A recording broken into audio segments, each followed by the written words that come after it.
자, 오늘 우리에게 주시는 하나님의 말씀은 요한복음 6장 52절부터 71절까지 말씀입니다. 요한복음 6장 52절부터 71절, 우리 좀 길지만 같이 읽어보겠습니다. 시작. 이러므로 유대인들이 서로 다투어 가로되 이 사람이 어찌 능히 제 살을 우리에게 주어 먹게 하겠느냐. 예수께서 이르시되 내가 진실로 진실로 너희에게 이르노니 인자의 살을 먹지 아니하고 인자의 피를 마시지 아니하면 너희 속에 생명이 없느니라. 내 살을 먹고 내 피를 마시는 자는 영생을 가졌고 마지막 날에 내가 그를 다시 살리리니 내 살은 참된 양식이요 내 피는 참된 음료로다. 내 살을 먹고 내 피를 마시는 자는 내 안에 거하고 나도 그 안에 거하나니 살아계신 아버지께서 나를 보내심에 내가 아버지로 인하여 사는 것 같이 나를 먹는 그 사람도 나로 인하여 살리라. 이것은 하늘로서 내려온 떡이니 조상들이 먹고도 죽은 그것과 같지 아니하여 이 떡을 먹는 자는 영원히 살리라. 이 말씀은 예수께서 가버나움 회당에서 가르치실 때에 하셨느니라. 제자 중 여럿이 듣고 말하되 이 말씀은 어렵도다. 누가 들을 수 있겠느냐 한데 예수께서 스스로 제자들이 이 말씀에 대하여 수군거리는 줄 아시고 가라사대 이 말이 너희에게 걸림이 되느냐. 그러면 너희가 인자의 이전 있던 곳으로 올라가는 것을 볼 것 같으면 어찌하려느냐. 살리는 것은 영이니 육은 무익하니라. 내가 너희에게 이른 말이 영이요 생명이라. 그러나 너희 중에 믿지 아니하는 자들이 있느니라 하시니 이는 예수께서 믿지 아니하는 자들이 누구며 자기를 팔 자가 누군지 처음부터 아심이로라. 또 가라사대 이러함으로 전에 너희에게 말하기를 내 아버지께서 오게 하여 주지 아니하시면 누구든지 내게 올 수 없다 하였노라 하시니라. 이러므로 제자 중에 많이 물러가고 다시 그와 함께 다니지 아니하더라. 예수께서 12 제자에게 이르시되 너희도 가려느냐. 시몬 베드로가 대답하되 주여 영생의 말씀이 계심에 우리가 네게로 가오리이까. 우리가 주는 하나님의 거룩하신 자신 줄 믿고 알았삼나이다. 예수께서 대답하시되 내가 너희 12를 택하지 아니하였느냐. 그러나 너희 중에 한 사람은 마귀니라 하시니 이 말씀은 가룟 시몬의 아들 유다를 가리키심이라. 저는 12 중에 하나로 예수를 팔 자로라. 아멘. 자, 여러분, 우리는 지금까지 몇 주간에 걸쳐서 계속해서 이 예수님을 먹고 마시는 것에 대한 말씀을 살펴보고 있습니다. 예수님을 먹고 마시는 것이 무엇입니까? 우리가 문자 그대로 예수님의 이 살과 피를 우리가 육체적으로 섭취하는 것을 말하는 것입니까? 그게 아니죠. 바로 하늘로부터 내려오신 이 생명의 빵 되신 예수님을 믿는 것, 믿음으로 예수님을 영접하는 것을 말하는 것입니다. 이 먹고 마신다라는 이 표현은 아주 직관적인 표현입니다. 이 먹고 마신다라는 표현은 예수님을 나와 개인적으로 그리고 아주 직접적으로 실제적으로 관계를 맺어야 한다는 것을 잘 설명해 주는 표현입니다. 그저 예수님을 멀리서 추상적으로 믿는 것이 아닙니다. 예수님을 내 안에 모시지 않으면서 그저 추상적으로 관념적으로만 어떤 예수님에 대해서 하나의 어떤 견해나 또 지적인 동의 이 정도로 믿는 것이 성경에서 말하는 믿음은 아닙니다. 믿음은 나의 전부, 내 마음과 나의 인생 전체를 예수님께 내어 맡기는 것입니다. 그분께 전적으로 의탁하는 것입니다. 그리고 그분과 개인적인 관계를 맺는 것입니다. 이렇게 먹고 마신다라는 표현을 통해서 예수님과 우리 성도들이 그 영혼이 아주 실제적이고 또 전인격적인 관계를 친밀하게 맺어야 한다는 것을 말씀해 주는 것입니다. 자, 예수님께서 자신을 생명의 양식이라고 계속해서 강조하시는 이유는 바로 사람이 예수님으로 인해서만이 살 수 있기 때문입니다. 이 땅에서는 사망과 어둠에서 또 생명과 빛으로 구원해 주시고 장래에는 영원한 심판과 사망을 바라보지 않고 영생의 부활을 주셔서 하나님 나라에 들어가게 되는 바로 그러한 구원을 계속 말씀하고 계신 것입니다. 그러므로 우리는 이 예수님의 생명의 빵 되신 이 양식에 관한 말씀을 볼 때마다 나는 과연 진정으로 그분을 먹고 마셨는가? 그리고 예수님과 나는 지금 실제적으로 어떤 관계인가? 나는 예수님을 누리며 또 그분과 연합하여 그분으로부터 날마다 공급받고 있는가 하는 이러한 것들을 생각해 봐야 할 것입니다. 예수님께서는 지난 이 51절까지 내용에서 이렇게 말씀했습니다. 너희는 나를 먹어야만 한다. 나는 하늘로서 내려온 떡이니 사람이 이 떡을 먹으면 영생하리라. 나의 줄 떡은 세상의 생명을 위한 내 살이다. 이렇게 말씀하셨습니다. 그런데 한편으로는 예수님의 이 말씀은 우리 인간의 육신의 관점에서 받아들이기에는 아주 어려운 말씀이기도 합니다. 예수님의 살을 먹어야 한다. 예수님을 먹지 않으면 영생이 없다. 만약 이 떡을 우리가 생각하는 그 물질적인 떡으로만 생각한다면, 그 예수님의 본뜻이 무엇인지를 이해하지 못한다면 이 말씀은 당연히 어려운 말씀일 것입니다. 그래서 이 말씀을 듣던 유대인들도 당연히 분개했습니다. 자, 52절에 이러므로 유대인들이 서로 다투어 가로되 이 사람이 어찌 능히 제 살을 우리에게 주어 먹게 하겠느냐. 여기서 유대인들이 예수님을 가리키면서 이 사람이 라고 말할 때 이 사람이라는 말은 굉장히 경멸의 의미를 담고 있는 단어가 쓰였습니다. 예수님께서 하고 있는 이 말씀이 아주 말도 안 되는 헛소리라고 이들은 반응하고 있는 것입니다. 이렇게 때로는 복음은 인간의 이성과 육신으로 볼 때는 아주 어리석고 미련하게 보이는 것입니다. 육신의 관점으로는 한번 생각해 보십시오. 이 말씀이 얼마나 야만적으로 들립니까? 예수님의 살과 피를 먹어야 한다. 예수님의 살과 피를 먹어야만 영생이 있다. 이 말씀은 당연히 우리가 인간의 이성으로 생각할 때는 불쾌하고 거부감이 드는 말입니다. 하지만 이 안에 담겨 있는 이 영적인 의미는 얼마나 풍성한 은혜를 담고 있습니까? 그렇기 때문에 우리가 항상 하나님의 말씀을 들을 때나 읽을 때에는 언제나 성령의 조명하심을 구해야만 합니다. 만약 그렇지 않으면 우리가 말씀을 들어도 전혀 이해하지를 못하거나 또는 듣기는 듣되 오해하는 경우가 발생합니다. 우리는 하나님의 말씀을 두고 먼저 기도해야 합니다. 내가 듣기에 좋은 소리, 그리고 나의 귀를 즐겁게 해주는 소리가 아니라 정말로 오늘도 내 영혼이 사는 말씀을 듣게 해달라고 하나님께 기도해야 하는 것입니다. 나로 하여금 이 땅에 매이게 하거나 또 이 땅에 대한, 이 세상에 대한 더 사랑하게 하는 그런 말씀이 아니라 오히려 영혼의 관점을 가지고 정말 내 영혼이 영생을 향해 달려가게 하는 그러한 말씀을 듣게 해주시기를 우리는 기도하며 나와야 하는 것입니다.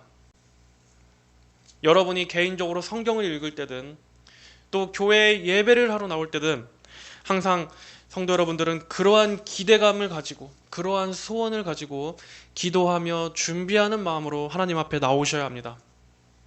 만약 그런 것 없이 그저 교회에 나올 때도 세상의 가치관 그대로 자기의 육적인 본성 그대로 하나님 앞에 나아오면서 또 말씀을 들을 때도 전혀 기도가 없이 성령의 깨닫게 하시는 은혜가 없이 그냥 몸만 이렇게 나와 있다면 아무리 하나님의 말씀을 들어도 그것은 여러분의 영혼에 유익이 없습니다. 말씀을 들어도 마음에 심기는 것이 없고 아무 남는 것이 없는 것입니다. 그렇게 교회를 수십 년 다닌다고 할지라도 그 사람의 신앙은 전혀 영적으로 성숙해질 수가 없습니다.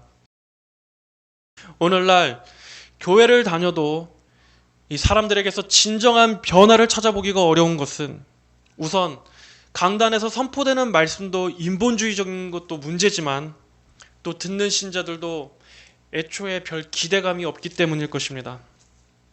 하나님의 말씀을 들을 때도 이 세상의 정신과 자기의 죄된 본성을 그대로 갖고 와서 그냥 몸만 와서 듣는 것입니다. 하지만 우리가 이 하나님의 말씀을 대할 때 정말 이 말씀 안에 생명이 있구나. 내가 이 말씀을 어떻게 듣느냐에 따라서 나의 영원한 생명이 걸려 있구나. 만약 그러한 마음으로 나아온다면 우리가 어떻게 하나님의 말씀을 대충 들을 수 있을까요?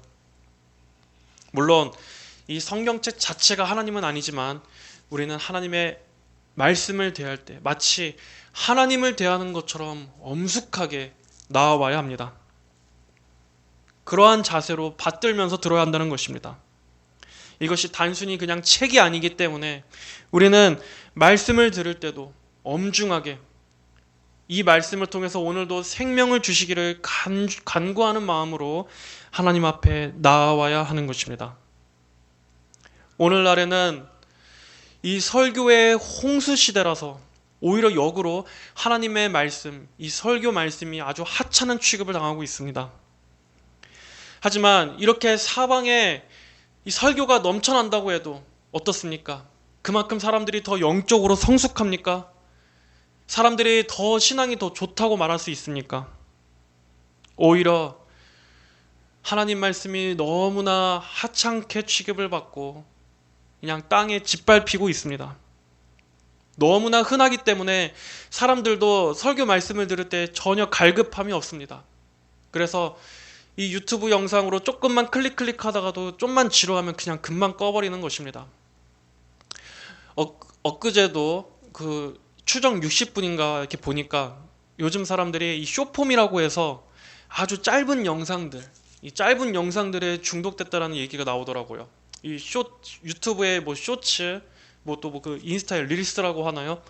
보면은 요즘 사람들은 이 핸드폰으로 아주 짧은 영상들이 아니면 안 봅니다. 예를 들어 짧게는 한 몇십 초에서 최대 길어봤자 한 2, 3분, 5분을 안 넘기는 그런 영상들을 이렇게 핸드폰으로 보는데 빠져갖고 영상이 좀만 길면은 아예 보지를 않는 것입니다.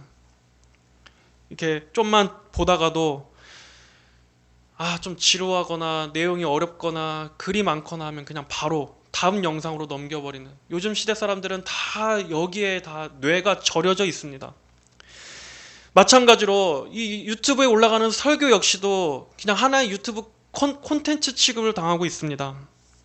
내용이 조금 흥미가 없거나 재미없거나 딱딱하면 그냥 꺼버리는 것입니다.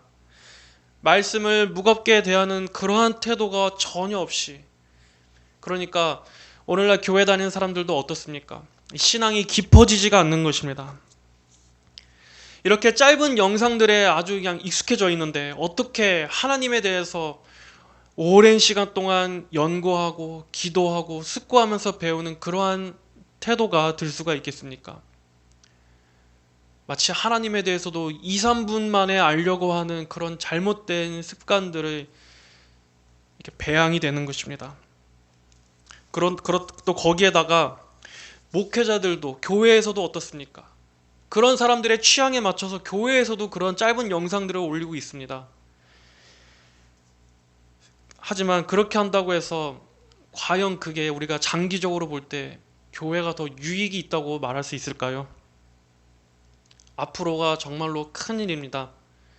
우리가 세상의 그런 흐름에 동화되지 않고 적어도 교회만큼은 오히려 그럴수록 더 하나님 말씀에 집중하도록 돕고, 우리가 엉덩이를 정말 오랜 시간 붙이면서 이 하나님의 말씀을 연구하고 파고 또 치열하게 우리가 이 말씀을 붙들고 하는 이러한 습관들을 갖도록 권면을 해야 되는데, 교회마저도 똑같이 인간의 그 타락한 본성에 맞춰주려고 하고 있으니까 앞으로도 교회의 소망을 기대하기가 참 어려운 것입니다. 자, 우리는 하나님 말씀이 어렵다고 해서 말씀의 기준, 내용을 낮출 것이 아니라 정말 우리가 하나님 앞에 기도함으로써 그 말씀을 정말 깨닫게 해달라고 더 구해야 하는 그러한 자세로 나아가야 할 것입니다. 유대인들은 지금 자기네들끼리 논쟁이 붙었습니다. 이 말씀을 가지고 정말 예수님을 경멸하는 태도로 나아가고 있는데, 이제 예수님께서는 신적 권위를 가지시고 다시 한번 그들에게 말씀하십니다. 예수께서 이르시되 내가 진실로 진실로 너희에게 이르노니 인자의 살을 먹지 아니하고 인자의 피를 마시지 아니하면 너희 속에 생명이 없느니라. 예수님의 이 말씀은 문자 그대로 예수님의 살과 피를 먹으라는 말씀이 아닙니다. 고대 문명 중에 실제로 식인풍습이 있었던 그러한 문명 중에는 어떤 사람의 그 신체, 그 사람의 살과 피를 실제로 먹음으로써 그 사람과 하나가 된다, 이렇게 동화된다라는 그러한 생각을 갖고 있었습니다. 그래서 그들은 실제로 어떠한 사람, 그 사람을 실제로 먹었습니다. 여기서 한 가지 다른 번외로 얘기하자면, 천주교에서도 성찬 때 성체성사라고 해서 이 빵과 포도주를 신부가 축성할 때, 그때 그 빵과 포도주가 실제로 예수님의 살과 피로 변한다라고 그들은 주장합니다. 그래서 그 성체성사를 대할 때 그들이 먹는 것은 예수님의 살과 피를 상징하는 빵과 포도주가 아니라 실제로 예수님의 살과 피를 먹는 것입니다. 그것은 무엇을 뜻합니까? 겉으로는 경건해 보일지 모르지만, 이 말씀에 충성하는 것처럼 보이지만 실제로는 정말 예수님의 살과 피를 먹는 것입니다. 거룩한 명분을 앞세워서 예수님을 모독하는 것입니다. 그들은 실제로 예수님께서 십자가에 찢기신 것처럼 매번 성체성사 때마다 예수님의 몸을 가지고 계속해서 제사를 반복해서 드리는 것입니다. 그러면서도 또 성도에게는, 신자들에게는 그 빵은 먹여도 절대로 포도주는 주지 않죠. 물론 그 화채설이라고 하는데, 그 예수님의 실제 살과 피로 변한다라는 그것도 잘못된 거지만, 아주 마귀적인 교리지만, 성도들에게 포도주를 주지 않는다는 것은 영적으로 볼 때 예수 그리스도의 그 보혈이 영혼에게 적용되지 못하게 하는 것입니다. 자, 어쨌든 여기서 예수님께서 말씀하시는 지금 이 말씀은 무슨 뜻입니까? 우리의 구원을 위해서 그분 자신의 전체를 내어주시는 것을 말씀하는 것입니다. 유대인들이 쓰던 관용적인 표현에서 이 살과 피란 그 사람 전체를 나타내는 말이었습니다. 즉, 예수님께서 말씀하신 것은 구원을 위해서 그분 전체를 십자가에서 희생 제물로 주실 것에 대해서 말씀하고 계신 것입니다. 예수님께서는 피 흘림이 없이는 죄사함이 없다라는 그 말씀을 우리 대신 이루시기 위해서 그분 자신이 대속물로서 오셨습니다. 바로 경건하지 못한 우리를 위해서 예수님께서 그분 전체를 제물로 내어주신 것입니다. 로마서 5장 6절에 우리가 아직 연약할 때 기약대로 그리스도께서 경건치 않은 자를 위하여 죽으셨도다. 또 10절에 곧 우리가 원수 되었을 때 그 아들의 죽으심으로 말미암아 하나님으로 더불어 화목되었은즉 화목된 자로서는 더욱 그의 살으심을 인하여 구원을 얻을 것이니라 라고 말씀하고 있습니다. 예수님께서는 세상 죄를 짊어지시는 어린 양, 하나님의 어린 양으로서 오셔서 우리 대신 고난과 죽음을 당하셨고 우리를 대신해서 저주를 받으셨으며 그분의 전부를 하나님께 온전한 제물로 바침으로써 우리가 받아야 할 모든 죄의 대가를 예수님께서 대신 청산하셨기 때문에 바로 그분의 그 공로로 인해서 우리가 값없이 하나님 앞에 정죄함이 없는 용서와 의롭다함을 입게 된 것입니다. 히브리서 9장 12절에 염소와 송아지의 피로 아니하고 오직 자기 피로 영원한 속죄를 이루사 단번에 성소에 들어가셨느니라. 우리는 예수님께서 십자가에서 드리신 그분을 희생 제물로 드리신 그 단 한 번의 제사로 인해서 우리는 영원한 속죄, 다시는 하나님 앞에 제사를 드릴 필요가 없게 된 것입니다. 그러므로 누구든지 예수님의 이 자신의 전부를 내어주신 이 구속사역을 믿음으로 받고 예수님의 공로를 의지하는 자들은 영생을 얻게 되는 것입니다. 자, 여기서도 살과 피를 먹으라 라고 말씀하셨습니다. 앞서 설명드렸듯이 먹고 마시는 것은 그리스도를 믿는 것입니다. 청교도 매튜 헨리 목사님은 이 예수님을 먹고 마시는 것, 즉 예수님을 믿는 것 안에는 4가지 요소가 함축되어 있다고 해석했습니다. 자, 이 4가지를 우리가 잠깐 살펴보고 넘어가려고 합니다. 먼저 예수님을 믿는 것 안에는 첫 번째, 그리스도에 대한 욕구가 있습니다. 그리스도를 먹고 마시는 것에서는 그리스도에 대한 욕구를 말한다고 해석하고 있습니다. 자, 예수님을 믿는 사람 안에는 그리스도에 대한 열망이 있습니다. 전에는 이 세상의 쾌락과 정욕에 목말라하고 굶주려 있지만 이제 구원받은 이후에는 그 사람은 그 열망의 대상이 바뀌게 됩니다. 바로 죄에 대한 굶주림과 목마름에서 하나님에 대한 목마름으로, 그리고 하나님과 더 가까이 친밀히 하고자 하는 열망으로, 그리고 기도에 대한 갈급함, 하나님과 어떻게든 교제하고 싶은 이 갈급함이 생기는 것입니다. 그리고 하나님이 없으면 죽을 것만 같은 이 굶주림, 욕구, 열망, 이러한 것이 거듭난 성도에게는 반드시 있게 되는 하나의 증거입니다. 자, 두 번째로 그리스도를 먹고 마신다라고 하는 것은 그분을 나 자신에게 적용하는 것이다 라고 설명했습니다. 먹고 마시는 행위는 실제적인 것입니다. 마찬가지로 믿음은 실제적으로 그리스도를 믿고 받아들이는 것을 말합니다. 예수님을 나의 주인으로서, 주님으로서, 그리고 그분의 권위 아래 나를 복종시켜서 내 마음 안으로 예수님을 깊이 모시는 것입니다. 세 번째는 그리스도와 그의 구원을 즐거워하는 것이라고 말했습니다. 여러분은 예수님, 우리 하나님을 즐거워하십니까? 이 즐거움의 요소는 우리 신앙에 정말로 중요한 요소입니다. 정말 하나님을 사랑하는 사람, 정말 참된 믿음이 있는 사람은 하나님을 즐거워합니다. 하나님을 즐거워한다는 게 무엇인지를 압니다. 하나님을 생각할 때마다 그 마음이 참 좋고, 또 아무리 환경이 어렵고 또 고난이 있는 상황이라 할지라도 하나님으로 인해서 기쁨이 있고 소망이 있고 하나님을 생각할 때마다 그 마음에 평안이 있는 것입니다. 이것은 세상이 주는 육적인 즐거움과는 다른 것입니다.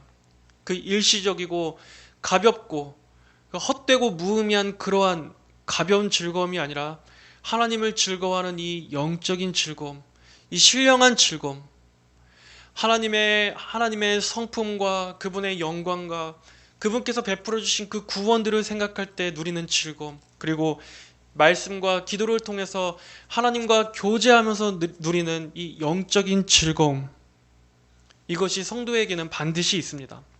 그러므로 성도에게 있어서 하나님을 기뻐하고 즐거워하는 이것을 만약 잃어버렸다면 이것은 아주 중요한 문제입니다. 이것을 놓고 기도해야 하는 것입니다. 바로 성도는 이 높은 영적인 즐거움을 알기 때문에 이 세상이 주는 하찮은 즐거움을 떨쳐버릴 수가 있게 되는 것입니다. 네 번째로는 그리스도를 믿음으로써 오는 영양분을 말한다고 말했습니다. 바로 이 영양분이란 사람 안에 있는 내적인 활력, 위로부터 공급받는 그러한 삶의 원동력, 생명, 바로 그러한 것들을 주님께로부터 공급받는다는 것입니다. 우리의 육신이 날마다 하루 세 끼 밥을 먹어야 힘을 내고 활동할 수 있듯이 우리의 영혼 역시도 예수님을 날마다 먹고 마셔야 합니다. 즉, 주님께서 언제나 우리와 함께 해주시고 말씀을 통해서 생명의 양식을 주시고 기도를 통해서 오늘도 하늘로부터 내려오는 그러한 좋은 도우심, 우리의 영혼을 살찌우고 활력 있게 움직이게 하는 그러한 은혜가 날마다 우리 가운데 있어야 하는 것입니다. 이렇게 성도는 예수님께서 주시는 생명이 충만하게 부어져야만 믿음으로 힘차게 살아갈 수 있습니다. 이렇게 예수님을 먹고 마시는 것 안에는 그리스도에 대한 욕구, 그리고 또 예수님을 나의 자신에게 실제적으로 적용하는 것, 또 그리스도와 하나님의 구원을 즐거워하는 것, 그리고 이렇게 그리스도로부터 영적인 은혜의 영양분을 공급받는 것, 이러한 것들이 그리스도를 먹고 마시는 자에게 있는 증거라고 말할 수 있습니다. 그렇다면 반대로 이러한 증거들이 없다면 그 사람은 아직 생명이 없는 것입니다. 너희 속에 생명이 없느니라. 여러분, 죽은 시체에게 아무리 꽃의 아름다움에 대해서 알려줘도, 또 아름다운 음악 소리에 대해서 설명해 준다 할지라도 그 죽은 시체가 그것을 감지할 수 있습니까? 죽은 시체에게 아무리 그 코에다가 맛있는 음식 냄새를 가까이 댄다 할지라도 그 시체가 냄새를 맡을 수 있습니까? 그는 죽어 있기 때문에 알 수가 없는 것입니다. 그러한 것은 오직 살아있는 사람만 느낄 수 있는 감각입니다. 마찬가지로 예수님 안에서 이러한 것들이 누리는 것에 대해서 전혀 알지 못한다거나 이러한 것들이 그의 삶에 없다면 그 사람은 아직 그리스도를 영적으로 먹고 마시지 않은 상태인 것입니다. 아직 생명이 없는 상태인 것입니다. 그런 사람에게 있어서 가장 중요한 것은 무엇이겠습니까? 무엇보다도 그 영혼이 먼저 살리심을 받아야 하는 것입니다. 먼저 그 영혼이 위로부터 거듭나야 하는 것, 그것이 가장 필요하고 시급한 것이라고 말할 수 있습니다. 자, 우리 54절 말씀 한번 보겠습니다. 내 살을 먹고 내 피를 마시는 자는 영생을 가졌고 마지막 날에 내가 그를 다시 살리리니. 여기서도 예수님을 믿는 자들의 이 장래의 부활에 대하여 말씀하고 계십니다. 예수님을 영접한 자는 이 생에서나 오는 생에서나 영원한 생명의 부활을 얻게 될 것입니다. 이 땅에서는 죽은 영혼이 되살림을 받는 그 부활을 겪게 될 것이고, 내세에서는 마침내 몸마저, 우리의 육신마저 영광스러운 몸의 부활이 약속되어 있는 것입니다. 자, 55절. 내 살은 참된 양식이요 내 피는 참된 음료로다. 참된 양식과 참된 음료. 이렇게 성경에서 예수님에 관해 말씀할 때 이 참이라는 말이 사용될 때에는 예수님 안에서 모든 구약의 예표와 약속들이 성취되었다 하는 것을 말할 때 사용됩니다. 예를 들어 구약의 제사들과 성막들과 또 성막 안의 기구들이 상징하는 그분에 대해 상징하는 모든 것들, 그리고 또 그 외에 구약에서 보여지는 많은 예표들, 예언들, 바로 그러한 것들이 최종적으로 예수님 안에서 다 성취되었다, 그분이 완성이요 실체다 하는 것을 말하는 것입니다. 구약에서 나왔던 그 광야의 만나는 하늘에서 내려온 생명이신 예수님을 미리 보여주는 것이었습니다. 그리고 또 광야에서 반석 위를 쳤을 때 뿜어져 나온 그 물은 영원히 목마르지 않는 생명수를 주시는 바로 예수님을 예표한 것입니다. 내 살을 먹고 내 피를 마시는 자는 내 안에 거하고 나도 그 안에 거하나니 살아계신 아버지께서 나를 보내심에 내가 아버지로 인하여 사는 것 같이 나를 먹는 그 사람도 나로 인하여 살리라. 예수님을 영접한 성도들은 이제 예수님과 개인적으로 친밀한 관계를 맺게 됩니다. 예수님께서 성도들 안에 거하시고 우리 성도들은 예수님 안에 거하게 되는 것입니다. 여기서 우리가 거한다라고 해서 마치 예수님과 우리가 더부살이 하듯이 마치 동등하게 동거한다 하는 그러한 말은 아닙니다. 우리가 예수님 안에 거한다라는 것은 예수님께서 우리 안에서 우리를 다스리시고 주관하시며 우리는 그분의 품 안으로 들어간다 하는 것을 말합니다. 이 말씀의 자세한 의미는 요한복음 15장에 나오는 포도나무와 가지의 비유에 잘 나타나 있습니다. 자, 요한복음 15장 3절부터 9절에 이렇게 말씀합니다. 내 안에 거하라. 나도 너희 안에 거하리라. 가지가 포도나무에 붙어 있지 아니하면 절로 과실을 맺을 수 없음 같이 너희도 내 안에 있지 아니하면 그러하리라. 나는 포도나무요 너희는 가지니 저가 내 안에 내가 저 안에 있으면 이 사람은 과실을 많이 맺나니 나를 떠나서는 너희가 아무것도 할 수 없음이라. 사람이 내 안에 거하지 아니하면 가지처럼 밖에 버리어 말라지나니 사람들이 이것을 모아다가 불에 던져 사르느니라. 너희가 내 안에 거하고 내 말이 너희 안에 거하면 무엇이든지 원하는 대로 구하라. 그리하면 이루리라. 너희가 과실을 많이 맺으면 내 아버지께서 영광을 받으실 것이요 너희가 내 제자가 되리라. 아버지께서 나를 사랑하신 것 같이 나도 너희를 사랑하였으니 나의 사랑 안에 거하라 라고 말씀하고 계신 것입니다. 이렇게 예수님을 영적으로 먹고 마시는 자는 예수님께 꼭 붙어 있어서 예수님으로부터 모든 생명을 공급받고 예수님으로 인해서 많은 열매를 맺게 되는 것입니다. 그러나 그리스도를 믿지 않는 자는 그분과는 아무런 상관없이 밖에 있는 것입니다. 그런 자는 어떠한 열매도 맺을 수 없고 결국 마지막에는 모아다가 불에 던져진다라고 말씀하고 있습니다. 이렇게 예수님께서 우리 안에, 그리고 우리가 그분 안에 거한다라는 것은 일시적인 것이 아니라 영원히 거주하는 것을 의미합니다. 그러므로 성도는 예수님 안에 있을 때만 안전할 수 있습니다. 이 세상에 우리 성도들의 구원을 위협하고 우리 성도들의 안전을 위협하는 많은 위험들이 있음에도 성도들이 구원을 확신할 수 있고 또 어떠한 원수의 공격에도 우리가 안전하게 해함을 받지 않을 수 있는 것은 우리가 그리스도 안에 붙어 있고 그분의 품 안에서 절대적인 보호를 받기 때문입니다. 그러므로 우리 성도들은 내가 그리스도와 동떨어져 있는 것이 아니라 예수님과 하나로 연합되어 있구나, 예수님이라는 그 나무 안에 나는 꼭 붙어 있구나, 접붙임되어 있구나 하는 이 여기에서 소망을 얻을 수 있는 것입니다. 자, 57절의 말씀을 보겠습니다. 살아계신 아버지께서 나를 보내심에 내가 아버지로 인하여 사는 것 같이 나를 먹는 그 사람도 나로 인하여 살리라 라고 말씀하고 있습니다.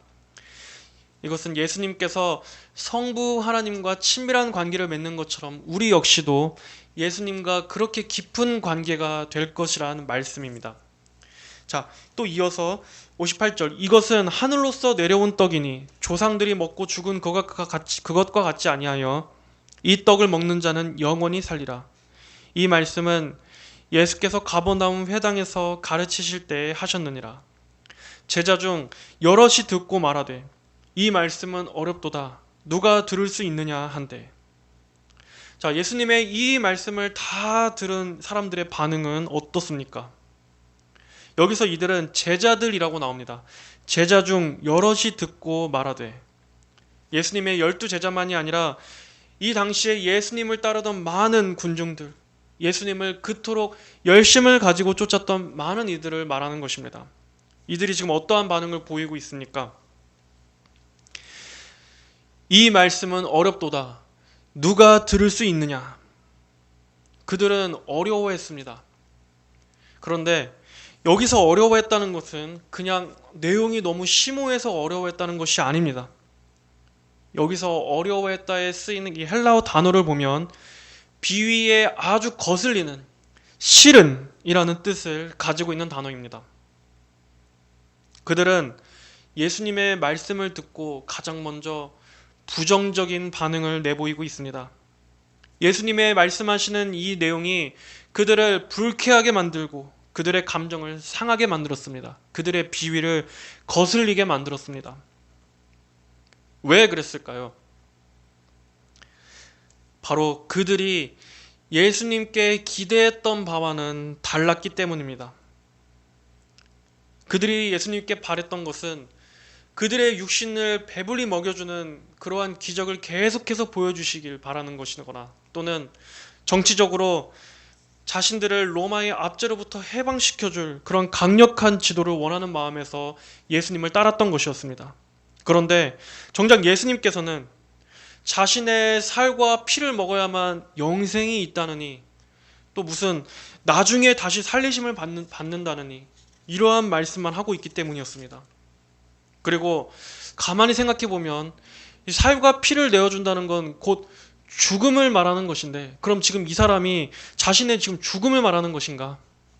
그렇다면 우리가 이 자에게서 기대할 게 뭐가 있겠는가 하는 생각도 들었을 것입니다. 61절에 예수께서 스스로 제자들이 이 말씀에 대하여 수군거리는 줄 아시고 가라사대, 이 말이 너희에게 걸림이 되느냐? 이 말이 너희를 지금 노하게 하느냐라는 뜻입니다. 이렇게 성령님께서 이 말씀을 통해 역사하시면 크게 두 가지 반응이 나오는데, 하나는 그 말씀 앞에 회개하여 엎드러지는 것이고, 다른 하나는 그 말씀에 분노하여 대적하는 것입니다. 그래서 우리가 여기서 하나 적용해 봐야 할 것은, 우리가 하나님의 말씀을 전했을 때 사람들이 강하게 거부한다고 해도 우리가 크게 낙심할 필요는 없다는 것입니다. 꼭 설교뿐만이 아니라 누군가에게도 전도할 때도 마찬가지입니다. 물론 우리가 하나님의 말씀을 전했는데 오히려 그 사람들이 더 강팍해지고 이러는 것을 보면 인간적으로 당연히 실망도 되고 또 낙심도 되는 건 당연한 것입니다. 하지만 어쨌든 하나님의 말씀을 정직하게 증거했음에도 그들이 완악하게 되는 것도 결국 성령님의 역사이기 때문에 우리가 있는 그대로 증거한다면 듣는 이가 회개하든 아니면 오히려 마음을 닫든지 어쨌든 하나님께서는 하나님의 일을 하시는 거라고 우리는 믿어야 합니다. 그런데 이들은 이미 시작부터 가짜 믿음이었기 때문에 예수님의 이 말씀을 통해서 오히려 그들의 실체가 드러나는 계기가 됩니다. 그들은 자신들이 예수님께 걸던 기대가 다르자 예수님에 대해서 그들이 갖고 있던 이 본심을 표출합니다. 말씀에 분노하기 시작하는 것입니다. 그래서 예수님께서는 그들에게 너희가 지금 내가 말한 이 죽음도 받아들이지 못한다면 어떻게 너희가 승천에 대해서는 받아들일 수 있겠느냐라고 말씀하고 계십니다. 그러면 너희가 인자의 이전 있던 곳으로 올라가는 것을 볼 것 같으면 어찌하려느냐. 그리고 이어서 하시는 말씀이 살리는 것은 영이니 육은 무익하니라. 내가 너희에게 이른 말이 영이요 생명이라 라고 말씀하셨습니다. 결국 예수님의 말씀을 믿고 받아들이는 것은 우리의 육으로 가능한 일이 아니라 성령의 도우심에 속한 일이라는 것입니다. 말씀과 성령을 통해서 위로부터 부어주시는 새 생명으로 거듭나지 않는 한 사람은 결코 절대로 하나님의 구원을 이해할 수도 없고 받아들일 수도 없다는 말씀입니다. 고린도전서 2장 14절은 말씀합니다. 육에 속한 사람은 하나님의 성령의 일을 받지 아니하나니 저희에게는 미련하게 보임이요 또 깨닫지도 못하나니 이런 일은 영적으로라야 분변함이니라 라고 말씀하고 있습니다. 육에 속한 사람은 하나님의 성령의 일을 받지 않습니다. 여기서 육에 속했다라는 것은 단순히 육체적 생명을 갖고 있는 이것을 말하는 것이 아니라 아직 거듭나지 않은 죄악된 상태 그대로에 머물러 있는 자연인을 말하는 것입니다. 이런 육에 속한 사람은 성령의 일을 받지 않는다. 즉 중생하지 않은 사람은 하나님의 지혜인 십자가를 알 수 없습니다. 하나님의 구원의 방식에 대해서도 이해할 수 없습니다. 말씀을 이해할 수도 없고 말씀을 받아들일 수도 없습니다. 그리고 오히려 하나님의 일들에 대해서 미련하게 생각하고 냉소적인 태도를 갖는다는 것입니다. 우리가 이러한 것을 전제하고 있지 않으면 복음 전도에 있어서 그 방법론에 있어서 많은 오류에 빠질 수밖에 없습니다. 예를 들어 사람들에게 복음을 전한다고 할 때 그 사람들의 기분을 해치지 않기 위해서 이 메시지에 거치는 요소들을 다 제거하는 것입니다. 죄라든가 지옥이나 심판이나 멸망이나 하나님의 공이나 이러한 것들을 다 제거해서 사람들의 육에 거슬리지 않게 말씀을 이렇게 변질시키는 것입니다. 하지만 그렇다고 해서 사람들이 믿게 됩니까? 우리가 사람들이 듣기 좋게 메시지를 바꾼다고 해서 사람들이 기독교나 복음에 대해서 더 호의적으로 바뀌게 됩니까? 절대 그렇지 않습니다. 복음은 1차적으로 성령의 도우심이 절대적으로 있어야 믿어지게 되는 것입니다. 또는 좀 더 나아가서 사람들을 교회 안으로 불러 모으기 위해서 이 세상과 교회와의 접점을 만든다는 명분하에 교회 안에 무슨 바자회를 연다던가 또는 문화센터를 개설한다던가 요리 교실로 사람들을 초대한다던가 그렇게 해서 좀 더 교회와 어떤 친밀한 관계를 맺고자 하는 이러한 시도도 사실은 다 잘못된 것입니다. 인간적으로 생각할 때는 좋아 보일지 모르지만 과연 하나님께서도 그것을 좋게 보시는지는 우리는 생각을 해봐야 하는 것입니다. 우리는 정작 말씀의 권위는 낮추면서 그 외에 다른 것들로 사람들의 호의를 끌려고 해서는 안 됩니다. 사람의 영혼이 사는 것은 말씀을 들을 때 사는 것이지 하나님의 말씀 없이 영혼이 살림을 받게 되는 경우는 없는 것입니다. 자, 그러나 너희 중에 믿지 아니하는 자들이 있느니라 하시니 이는 예수께서 믿지 아니하는 자들이 누구며 자기를 팔 자가 누군지 처음부터 아심이어라. 예수님께서는 사람들이 떠나갈 것을 아셨습니다.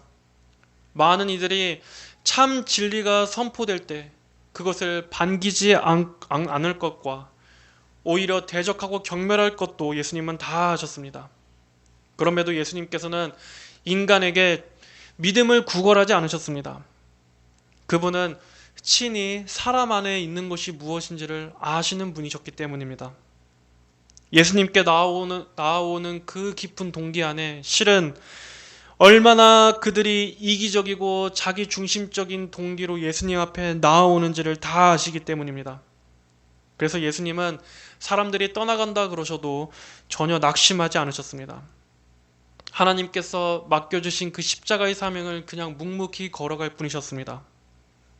자, 66절 말씀, 이 말씀 아주 중요한 말씀입니다. 66절 같이 한번 우리가 읽겠습니다. 이러므로 제자 중에 많이 물러가고 다시 그와 함께 다니지 아니하더라. 이러므로, 이 말은 바로 이후부터, 이 시점부터라는 뜻입니다. 바로 이때부터 많은 이들이 예수님을 떠났습니다. 그들은 제자들이라고 불리던 자들이었습니다. 하지만 예수님께서 가시는 길과 그들이 가고자 원했던 길이 서로 다르자 그들은 예수님을 버리고 떠납니다. 그리고 다시 그와 함께 다니지 아니하더라. 그들은 자기들이 예수님을 따르기 전에 뒤에 버려뒀던 그것을 다시 쫓아서 이전 삶으로 되돌아가고 맙니다. 그들이 떠나간 이유가 정말로 말씀이 어려워서였습니까? 정말로 예수님께서 말씀하신 내용이 너무 심오했기 때문이었습니까? 만약 그럼에도 그들이 정말 예수님을 생명의 구조로 믿었다면 그들은 예수님께 더 듣고 배우고자 했었을 것입니다. 그 말씀에 담긴 그 뜻이 무엇인지를 더 알려고 더 겸손히 배우고자 했었을 것입니다. 하지만 그들의 속마음은 그것이 아니었기 때문에 단순히 난해해서가 아니라 그 예수님이 말씀이 비위에 거슬리고 그들이 원하는 것에 충족되지 않았기 때문에 그들은 예수님의 말씀을 싫어하고 거부했습니다. 오늘날에도 많은 사람들이 저마다의 이유로 예수님을 떠납니다. 교회 안에도 이런 사람들이 너무나 많습니다. 평소에는 교회 생활을 잘합니다. 아무 일 없이 그냥 평범하게 교회 생활을 성실히 잘하는 것처럼 보입니다. 그런데요, 그러다가 어떤 이 하나님의 말씀에 있어서 자기에게 딱 걸리는 부분이 있으면 자기가 원하는 것은 이건데 하나님의 말씀이 그것을 금지한다거나 또 때로는 하나님의 말씀이 너무 단호하게 어떤 거룩함에 있어서 단호한 요구를 딱 한다면 그 순간 마음이 강팍해져서 그때부터 사람이 이상해져 버리는 것입니다. 하나님의 말씀과 자기의 원함에 서로 대립되는 게 있으면은 그때부터는 이제는 예수님 반대편에서 그를 대적하는 것입니다. 하나님 말씀의 권위도 필요 없고 목회자도 필요 없고 교회의 어떤 조언도 필요 없습니다. 그때부터는 하나님의 말씀에 대해서 이 마음 깊이 비위에 거슬려하고 비위에 거슬려하고 대적하는 것입니다. 그런 사람은 원래 잘 믿던 사람이 그런 게 아니라 원래 그 사람의 본 모습이 그런 것입니다. 그 전에는 이런 종교 생활 속에서 자신을 잘 감췄던 것뿐이지 실제적으로는 그 마음에 하나님 앞에 말씀 앞에 절대적으로 순종하고자 하는 그러한 게 없었던 것입니다. 참된 성도라면 말씀 앞에 자기를 우선 낮추고 그 말씀 앞에 순종할 수 있는 믿음을 달라고 기도해야 할 것입니다. 하지만 가짜 신자는 그럴 때 오히려 불순종하면서 교회도 대적하고 하나님도 대적하고 사역자도 대적하는 식으로 나옵니다. 예를 들면 성경에서는 이 불신자와의 결혼은 절대 안 된다라고 분명히 선을 정하고 있는데 만약에 교회가 그 기준을 제시하면 그때는 어떡합니까? 목회자도 대적하고 교회도 대적하고 그냥 그 교회를 떠나버립니다. 또 어떤 사람은 교회에 처음 들어올 때 어떤 이 믿음을 통해서 자기의 비전 성취나 또 자기의 자아 실현을 기대하고 들어봤는데 정작 성경에서 말씀하는 바를 가만히 읽어보니까 오히려 그것은 예수님과는 반대되는 것입니다. 그것을 알면 내가 신앙생활을 잘못하고 있었구나 하고 회개해야지 맞는 건데 어떻게 합니까? 자기가 원하는 것과 성경이 말하는 바가 거리가 먼 것을 알게 되면 또 교회를 그냥 떠나버립니다. 이렇게 차라리 어떤 하나님의 말씀과 진리에 부딪혀서 나가는 거면 차라리 괜찮습니다. 그나마 낫습니다. 그런데 이러한 진리의 문제도 아니고 아주 자잘한 것들, 뭐 교회에 뭐가 불만이고 또 우리 교회는 뭐가 마음에 안 들고 이러한 자잘한 이유 때문에 예수님을 떠나는 부류도 부지기수입니다.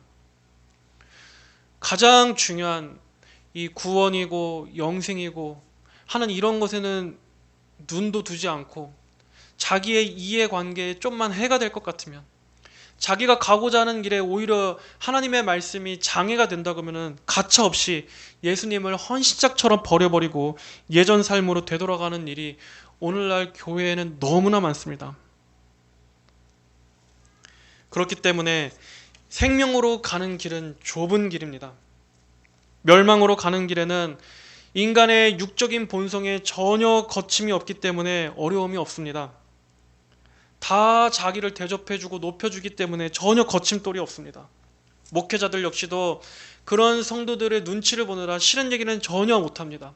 분명히 그 신앙의 태도가 잘못됐음에도 그 성도들 나갈까봐 우쭈쭈 하면서 성도들 비위 맞추기에 급급합니다. 하지만 과연 그게 그 영혼을 살리는 길이겠습니까? 오히려 그렇게 놔두면 그 영혼이 망합니다. 성경의 관점은 절대로 인간의 타락한 본성에 구걸하지 않습니다. 신앙은 딱 두 가지입니다. 하나님께서 왕이 되시느냐 아니면 내가 왕이 되느냐. 하나님께서 왕되게 하시는 게 싫으면 결국에는 다 교회를 떠나게 되는 것밖에 없습니다. 하나님이 진정으로 왕되게 하시려면 내가 죽는 거, 내가 죽어야 하는 이것밖에 없습니다.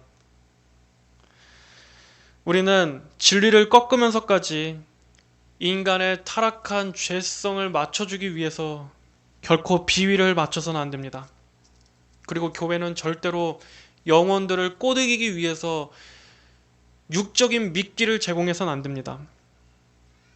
성경에서 예수님께서 단 한 번이라도 구원과 영생 외에 다른 어떠한 목적으로 사람들을 꼬드기신 적이 있습니까?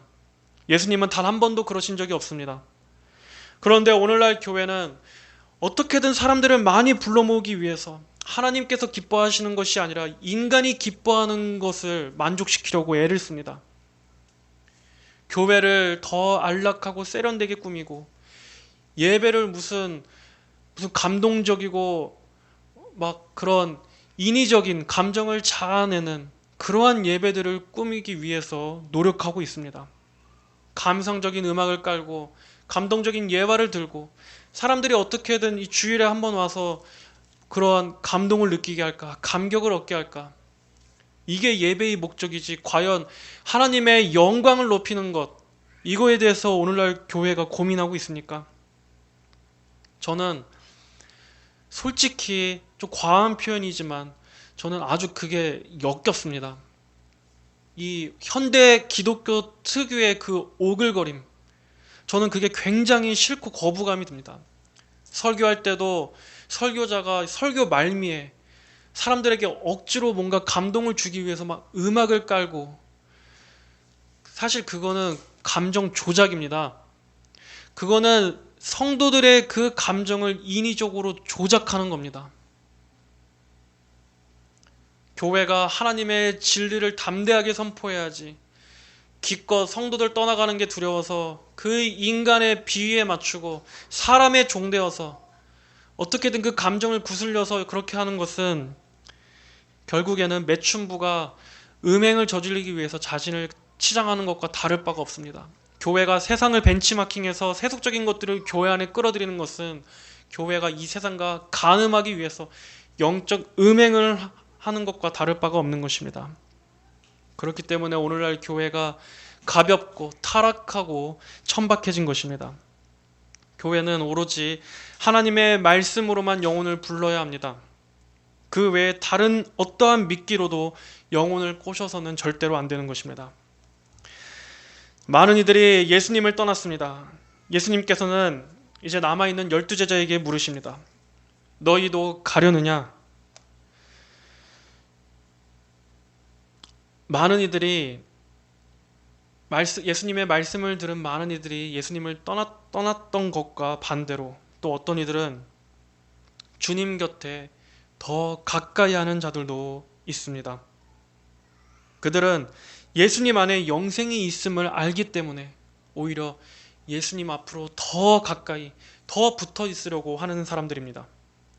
시몬 베드로가 대답하되 주여 영생의 말씀이 계심에 우리가 네게로 가오리이까 우리가 주는 하나님의 거룩하신 줄을 믿고 알았삼나이다. 성도 여러분, 많은 이들이 넓은 길로 다 간다 할지라도 여러분이 정말로 하나님의 말씀에 생명이 있음을 믿는다면 성도 여러분, 끝까지 뒤를 돌아보지 마시고 영생을 위하여 계속해서 전진하시기 바랍니다. 여러분들은 예수님 안에 거하셔야만 합니다. 예수님에게서 단 한 걸음도 곁길로 나아가서는 안 될 것입니다. 이 세상에는 우리가 생명으로 가는 좁은 길을 가지 못하게 방해하는 많은 유혹과 위협들이 있습니다. 우리에게 다양한 길들을 보여주면서 우리를 곁길로 빠지게 하는 많은 유혹들이 있습니다. 하지만 진정으로 예수님 안에 영생이 있음을 믿으십니까? 만약 그렇다면 믿음의 경주를 끝까지 달려가십시오. 손에 쟁기를 잡고 뒤를 돌아보는 자는 하나님 나라에 합당하지 않다고 예수님 말씀하셨습니다. 우리가 가는 이 좁은 길은 결코 헛된 길이 아닙니다. 밭에 감추어진 보화의 가치를 아는 사람은 자기의 모든 것을 다 팔아서라도 그 밭을 삽니다. 그리고 사고 나서도 전혀 아깝거나 후회하지 않습니다. 왜냐하면 그 보화의 가치가 얼마나 크고 귀중한지를 알기 때문입니다. 성도 여러분, 하나님 안에서 사는 이것이야말로 가장 큰 복입니다. 하나님께서 은혜로 나를 자녀 삼아 주시고 정말 죄악에서 멸망할 수밖에 없는 이 비천한 나를, 이 비참하고 자격 없는 나를 하나님께서 정말 그분께서 나를 불러주신 이 사실이 얼마나 크고 귀한지 여러분은 알지 않으십니까? 우리 이 죄악된 내가 어떻게 감히 과분하게도 그 성도라는 이름으로 살게 해주신 이 구원의 은혜야말로 정말 그 어떤 것으로 살 수 없는 가장 큰 복인 것입니다. 히브리서 4장 14절은 말씀합니다. 우리가 시작할 때 확실한 것을 끝까지 견고히 잡으면 그리스도와 함께 참여한 자가 되리라. 그리고 이것은 우리의 힘으로 지켜내는 것이 아닙니다. 빌립보서 1장 6절에 너희 속에 착한 일을 시작하신 이가 그리스도 예수의 날까지 이루실 줄을 우리가 확신하노라. 우리 속에서 착한 일을 시작하시니 즉 하나님께서 우리를 붙드시고 영광으로 이르는 그날까지 하나님께서 우리를 보존해 주시는 것입니다. 여러분, 구원은 너무나 중요한 것입니다. 온 천하를 얻고도 정작 자기의 영혼이 멸망한다면 얼마나 비참하고 허무한 것이겠습니까? 이 세상에서 아무리 중요한 가치를 지닌 것이라 할지라도 영혼의 구원과 멸망이라는 이 문제 앞에서는 모든 것이 아무것도 아닌 게 됩니다. 그러므로 성도 여러분, 이 가장 중요한 목적을 바라보시기 바랍니다. 항상 영혼의 시선을 고정하시고 이 동기로, 이 목표를 향하여 신앙생활을 하시기 바랍니다. 여러분 중에 단 한 사람이라도 이 예수님을 따랐던 많은 명목상의 제자들, 이들의 부류에 끄는 분이 한 분도 없으시기를 바랍니다. 그리고 3년 동안 예수님을 가까이서 따랐지만 예수님을 배반함으로써 마지막에는 스스로 자멸의 길을 초래한 이 유다와 같은 자가 여러분 가운데는 결코 없으시기를 바랍니다. 여러분 자신의 영혼에 대해서 중대함을 가지시고 정말로 진지하게 신앙생활에 임하십시오. 어떤 길은 사람이 보기에는 바른 길 같이 보여도 필경 사망의 길이니라 라고 말씀하셨습니다. 여러분의 가고 있는 그 발걸음은 지금 어디를 향하여 가고 계십니까? 생명으로 가는 좁은 길을 갖고 가고 계십니까? 아니면 멸망과 죽음으로 가는 넓은 길을 가고 계십니까? 지옥으로 가는 다수가 가는 길을 가고 계십니까? 아니면 천국으로 가는 그 소수의 남은 자들이 가고 있는 그 길을 여러분은 걷고 계십니까? 부디 우리 광영교회 모든 성도 여러분들 모두가 다 이 참된 구원의 좁은 길, 이 생명길로 다 가게 되시기를 진정으로 바랍니다. 여러분 모두가 그리스도 안에 있는 이 영생의 말씀을 떠나지 않고 끝까지 승리하게 되시기를, 언제나 주님이라는 그 포도나무 안에 꼭 붙어있는 모든 성도 여러분들이 되시기를 주님의 이름으로 축복합니다. 다 함께 기도하겠습니다. 하나님 아버지 감사합니다. 오늘은 이 하나님의 말씀에 대해서 또 우리가 함께 살펴보게 해주심을 감사합니다. 하나님의 이 구원으로의 말씀에도 불구하고 같은 말씀임에도 어떤 이들은 주님을 떠났고 또 반면에 어떤 이들은 주님께로 더욱더 가까이 가는 자들이 있음을 보았습니다. 아버지, 우리의 이 모든 것이 하나님께 있음을 우리가 압니다.